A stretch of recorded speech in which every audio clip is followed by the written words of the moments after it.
términos productivos, ¿qué le pueden ofrecer los excombatientes a Colombia?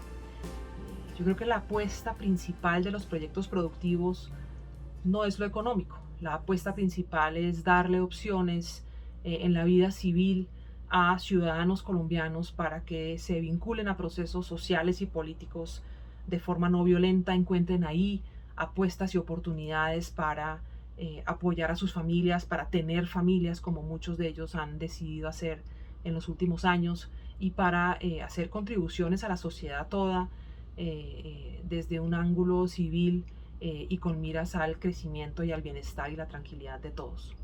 Entonces, el hecho de que muchos de estos proyectos productivos sean llevados a cabo no solo por excombatientes, sino también por líderes sociales o por vecinos de las comunidades aledañas es importante y es una muestra de la reconciliación nacional, del avance en la reconciliación nacional. Los combatientes eran también, obviamente, personas con toda suerte de capacidades y habilidades que salen a relucir en su vida civil. El nivel de organización que tienen, que ya era de por sí ya muy avanzado por el tipo de organización que era las FARC, pues sigue siendo base para que en esta fase del proceso de reincorporación pues hayan logrado mantener esa organización e inclusive mejorarla a través de la creación, por ejemplo, de las cooperativas. En cada uno de los CTCRs hay cooperativas específicas que llevan a cabo estos proyectos.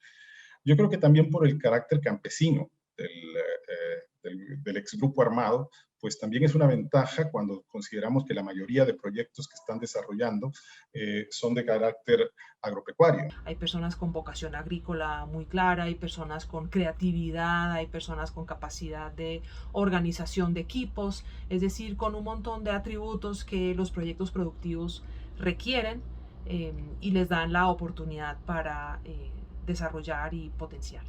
Temas como el ecoturismo, al conocer también las zonas, pues dan pie a que se han logrado desarrollar experimentos como el que se da, como te contaba, en Miravalle, donde el grupo de rafting ha logrado preponderancia de carácter nacional, ¿no?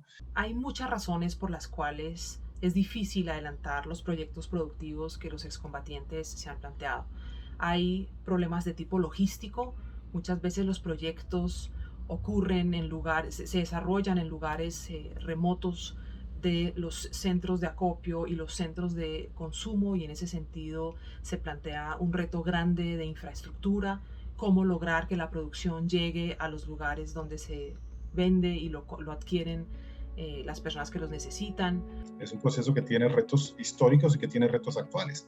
Es un proceso que se está dando ahora, inclusive en el marco de problemas como el COVID, que vino a afectar específicamente la capacidad de comercialización de algunos productos que los excombatientes estaban produciendo ya, ¿no? Ningún proyecto productivo empieza funcionando al 100% de su capacidad y de su calidad y en ese sentido hay que tener muchísima paciencia hasta lograr un producto que el mercado valore y que las personas quieran adquirir. Hay también a veces dificultades relacionadas con recursos para la inversión. Los excombatientes necesitan socios. Entonces, hay retos, pero en general, insisto, el balance es positivo y lo más positivo es que tú logras ver que los excombatientes todavía son parte del proceso.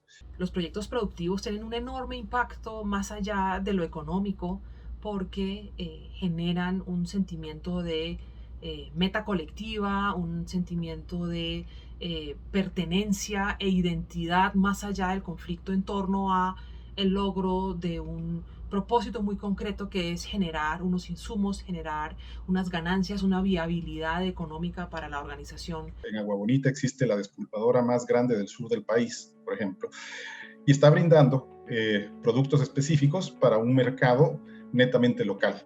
Y la idea es eventualmente irlo expandiendo, ¿no?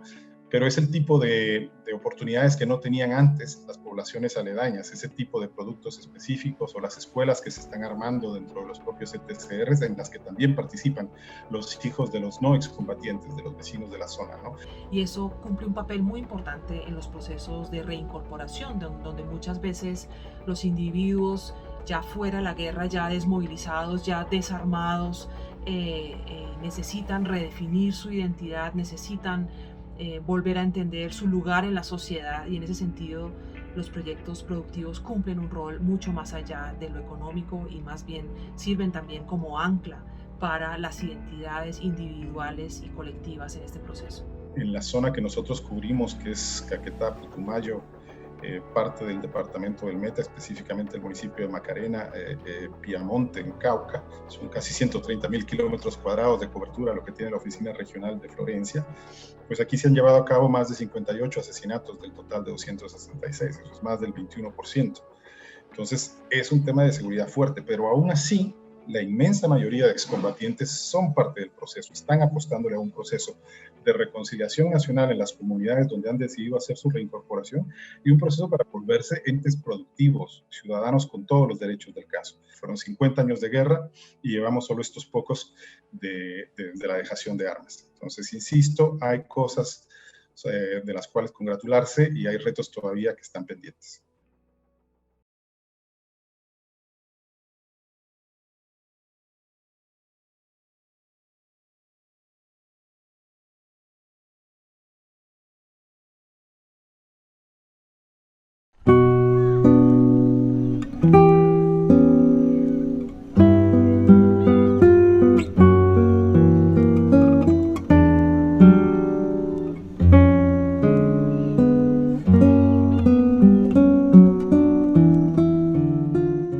Eso es duro, duro lo que nosotros vivimos, porque uno tener que dejar la casita donde uno ha tenido sus cositas, ha tenido su negocio, todo eso, uno siente una nostalgia, uno siente una tristeza, uno siente que como que se le ha derrumbado y se le ha venido el mundo encima.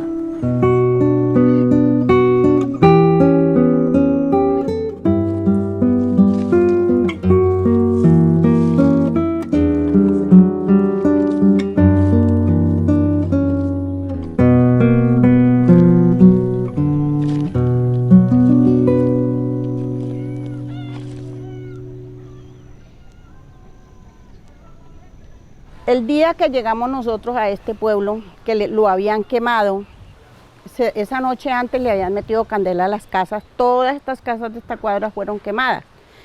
Entonces nosotros llegamos y no encontramos sino las cenizas, todo quemado. Quemaron la casa, ¿qué vamos a hacer? Nos toca seguir una nueva vida y esperar a ver qué nos trae el destino de aquí en adelante, porque ¿qué más vamos a hacer?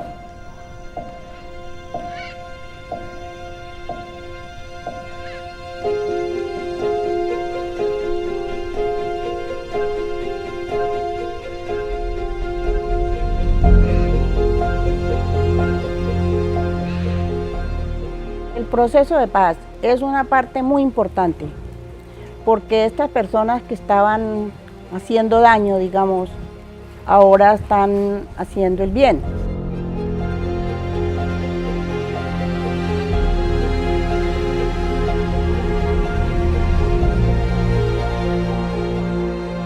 El día de la entrega de las armas, de la entrega de los guerrilleros, yo me fui nos fuimos para Montañita a ver eso, porque por aquí sale la carretera de la Unión Penella, que era donde prácticamente salía casi toda esa guerrilla, y ver pues esos mixtos llenos de guerrillas y vestidos con sus fusiles.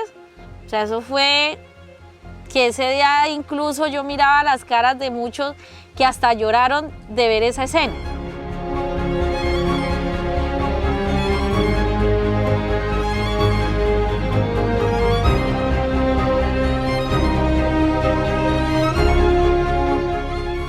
El acuerdo de paz se firmó el 24 de noviembre. Nosotros llegamos a este territorio el 17 de febrero del año 2017. Salíamos de la clandestinidad del monte, nos hacíamos visibles, pero estaba la gente ahí diciendo: los acompañamos, queremos el proceso de paz, le apostamos a esto. Y nos fuimos viniendo de pueblo en pueblo, recibiendo así iguales muestras de afecto, de cariño, de acompañamiento.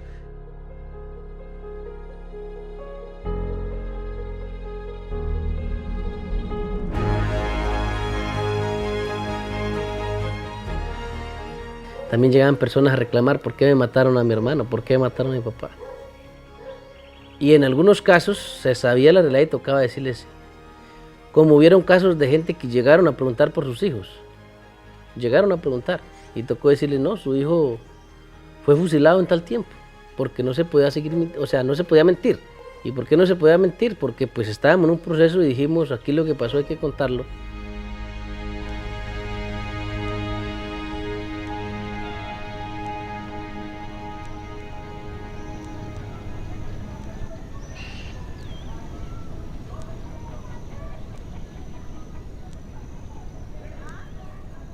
En nuestra plataforma que teníamos como FARC, sabíamos que había un primer punto que decía la salida del conflicto armado es dialogando.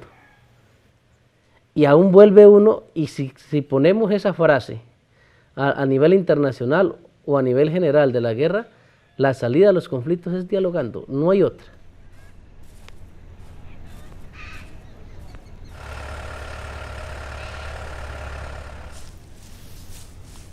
Nosotros teníamos mucho trabajo, porque es que nosotros llegamos a un campamento con unas obligaciones muy tremendas, un barrial. O sea, vivir una vida peor que la que vivimos, yo la digo así, fue más frustradora esa vida que estuvimos ahí. Que uno decía, bueno, ya estamos aquí amontonados, en un momento que nos den por bombardear nos matan.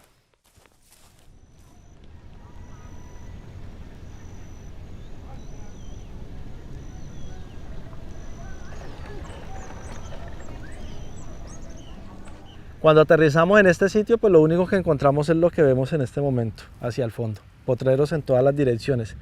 Allí ya estábamos los del frente 14, el frente 15. Los del frente tercero estaban ubicados hacia la parte alta de la cordillera, por los lados del Pará. Aquí llegamos 301 combatientes. En la actualidad nos encontramos ubicados aquí alrededor de 200 exguerrilleros y exguerrilleras. Cuando llegamos nosotros aquí, nosotros lo que hicimos fue crear una mesa donde atendíamos y escuchábamos a todo el mundo. Y donde también tuvimos la posibilidad de decir, venga, hablemos con la comunidad del Triunfo, qué piensa de esto, qué piensa aquello.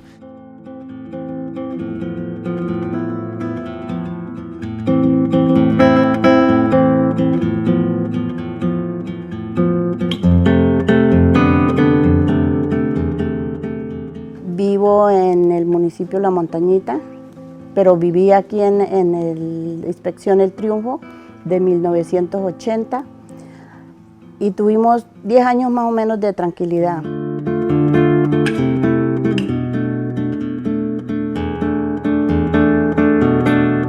Aquí vivían las personas de lo que trabajaban, la mayor parte trabajaban en las veredas, porque como había mucho cultivo de coca, entonces las personas se desplazaban a coger coca, a todo eso, entonces era la fuente de ingresos aquí en el caserío en esa época. Y de ahí en adelante pues vivimos zozobra por lo que pasaba, habían combates, habían de la guerrilla, de la FARC y la fuerza pública.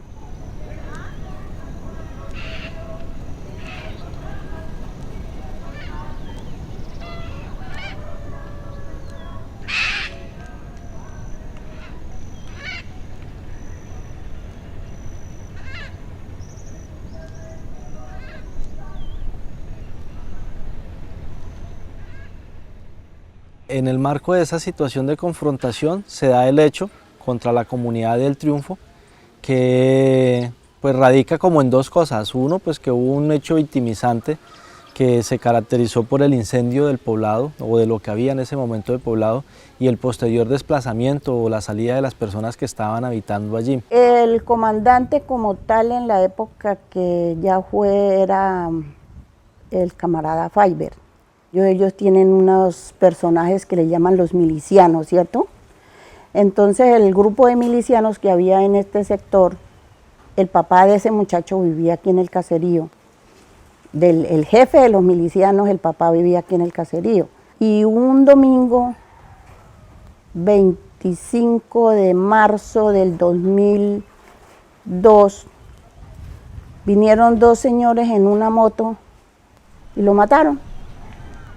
A la semana siguiente ya Faiber nos mandó a citar a los dirigentes de la Junta y nos dijeron, bueno, ustedes como no tuvieron el valor de enfrentar y defender a 45, que era el seudónimo del miliciano, se tienen que ir de ese pueblo.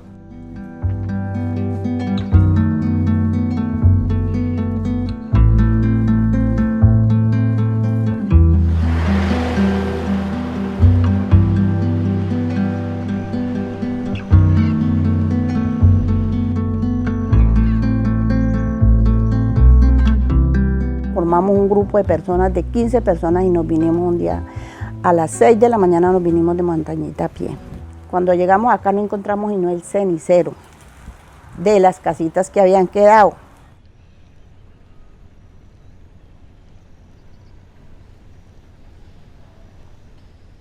Lo que se hace al interior de las FARC inmediatamente es contactar la unidad que hay allá, y al evidenciarse la responsabilidad directa del comandante de la unidad, que se conocía con el seudónimo del Flaco Fiber, lo que hace la dirección del frente en su momento es recogerlo. Se logró comprobar en el marco del juicio que él se le hizo, era que era un comandante guerrillero que se había dejado hacer un trabajo por parte de la inteligencia militar y que posteriormente se había dedicado a hacer acciones que trataran de empañar y de quitarle el reconocimiento y el apoyo a las FARC en las áreas donde se estaba moviendo. En este caso, Fiber salió fusilado con la pena máxima, que se llamaba el fusilamiento, y se le aplicó esa sanción como medida correctiva tras el daño que se le había causado a la población de la comunidad del Triunfo. Y la capacidad que se tuvo en esa época también de decir a la comunidad, mire, sucedió esto y esto y esto, y fue por esto y esto y esto, y en cierto momento asumir la responsabilidad que nos cabe como organización, pues por los crímenes que haya cometido este señor Fiber, fue lo que propició que después, en el marco de este proceso de paz, cuando llegamos nosotros aquí,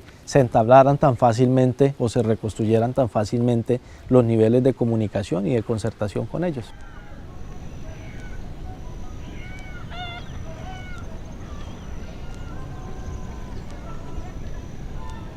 Se hizo un pacto aquí con las víctimas del Triunfo, como ahora el año pasado, el 24 de noviembre, que se celebró aquí, digamos, los 3 años de la firma del acuerdo. Volvió y se le dijo a las víctimas, perdón.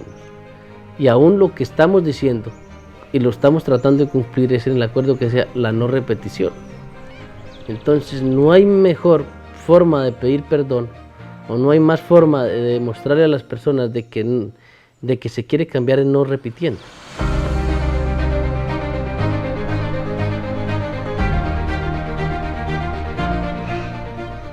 Es muy bonito que reconozcan el daño que nos hicieron y todo el perjuicio que nos hicieron en esa época. Eso está muy bien, porque eso quiere decir que vamos a tener un Colombia en paz. El perdón que ellos nos pidieron fue un acto cultural que también hicieron muy bonito. Vinieron los delegados de Florencia, comandantes de alto rango también estuvieron ahí ese día. Y el acto simbólico que ellos hicieron, el pedido de perdón a las víctimas del Triunfo. Uno tiene que perdonar, ¿cierto? Y en el caso mío, pues no había como tanto odio ni tanto rencor. Había como algo que no me dejaba bien, pero no sé, las personas que realmente perdieron familiares y todo eso, ellos de pronto tendrán otra manera de pensar. Ya nos hemos integrado, ya hemos compartido, ya hemos avanzado bastante en la reconstrucción del tejido social y en la generación de esos espacios de reconciliación, pero sí era necesario en algún espacio decir, nosotros asumimos la responsabilidad por el daño que hemos causado y expresárselo a ellos de manera directa.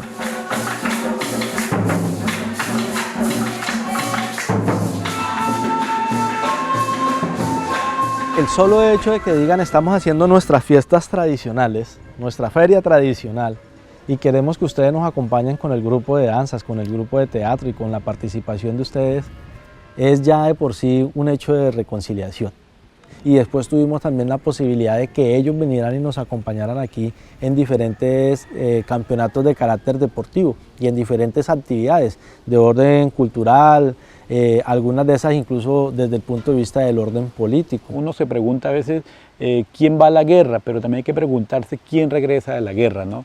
Y uno veía en el rostro de estas personas pues que querían efectivamente reencontrarse con la sociedad y dispuestas pues sobre todo a reconocer el daño que le habían causado, ¿no?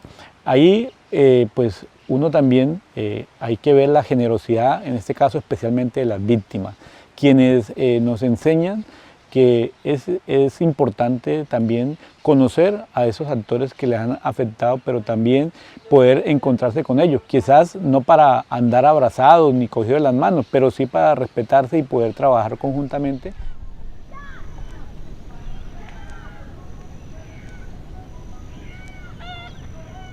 Todas las comunidades de aquí están llevadas, todas están necesitadas, tienen un montón de cosas insatisfechas. pero nosotros siempre hemos sentido como ese compromiso y esa deuda con la comunidad del Triunfo. Si ellos dicen, vamos a solicitar vivienda para las FARC, vamos a solicitar tierra para las FARC, diga, entonces, ¿dónde están las víctimas? ¿Será que algunas víctimas han muerto esperando una reparación? Desafortunadamente, pues nosotros no tenemos la capacidad económica. Por ejemplo, nuestra capacidad económica en algún momento nos dio fue para ponernos a arreglar esa escuela, que hicimos un esfuerzo ahí en materiales y no sé qué, mano de obra, y como durante 15, 20 días hubo un equipo de nosotros directamente arreglando esa escuela. Pero para hacer algo realmente material, mucho más concreto que todos los ejercicios simbólicos que hemos hecho, se necesitaría indiscutiblemente la ayuda y el acompañamiento, fundamentalmente por parte del Estado, que fue el que promovió este conflicto durante muchos años. Incluso, pues si no replantea su política de paz, está casi que promoviendo que se replique el conflicto. Hay que luchar muy fuerte porque nuestros hijos no tengan que vivir esa guerra que nos tocó vivir a nosotros. Pero eso es lo que uno desea, de corazón. Pero cuando le mete la cabeza, digámoslo, y se pone a analizar con cabeza fría, bueno, ¿y para dónde vamos? Pues también como que para uno un momento y dice, ¿y qué esperamos también?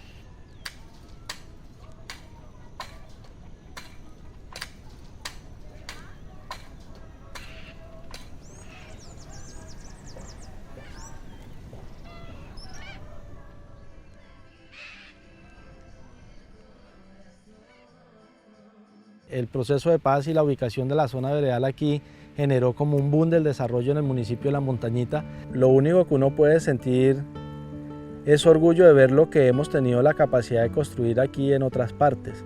Digo que afortunadamente hemos podido trabajar con ellos y hemos dado ejemplo en muchas cosas, como ha sido en las jornadas comunitarias, en salir a las carreteras a trabajar, y también hemos salido a algunas jornadas en otras carreteras que son vecinas de acá. Entonces en esa parte sí la gente nos ha apoyado, pues porque ha mirado que nosotros también tenemos una gran voluntad de trabajar con las comunidades.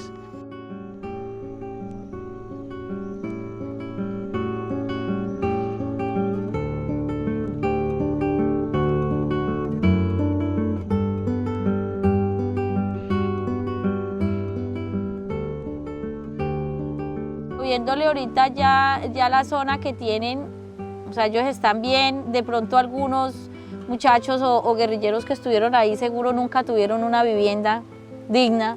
Ahorita tienen una casa, tienen un hogar, algunos ya tienen hijos, otros están estudiando. Entonces, para mí ir allá y ver la infraestructura, la gente, cómo está trabajando, es bien bonito.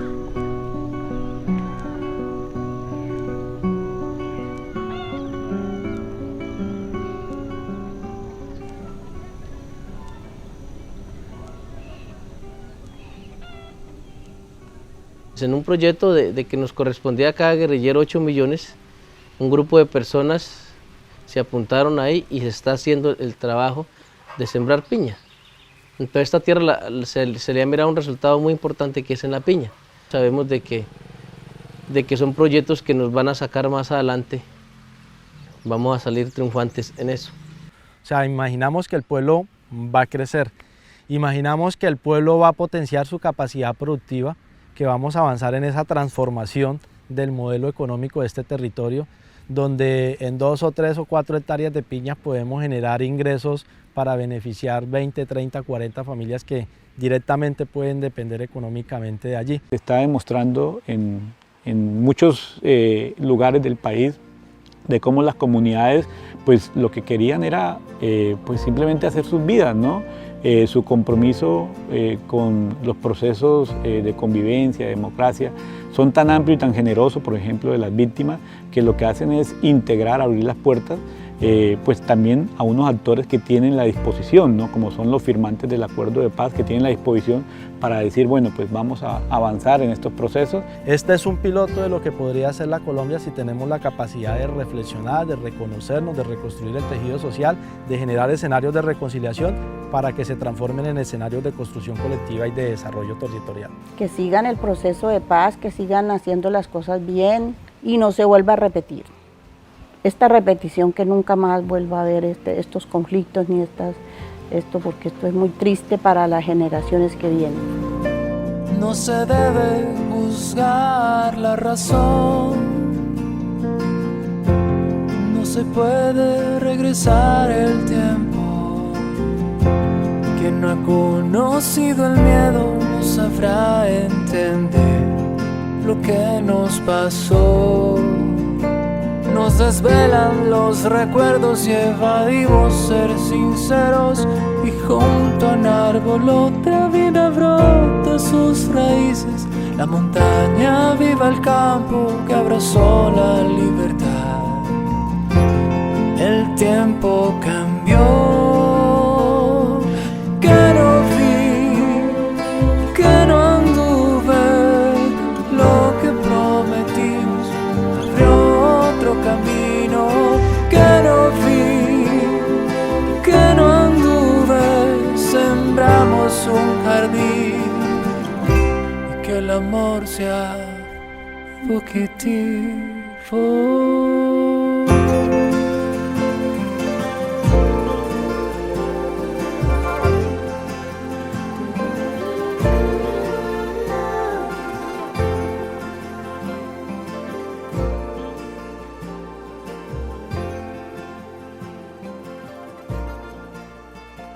El destino se agitó y nos unió.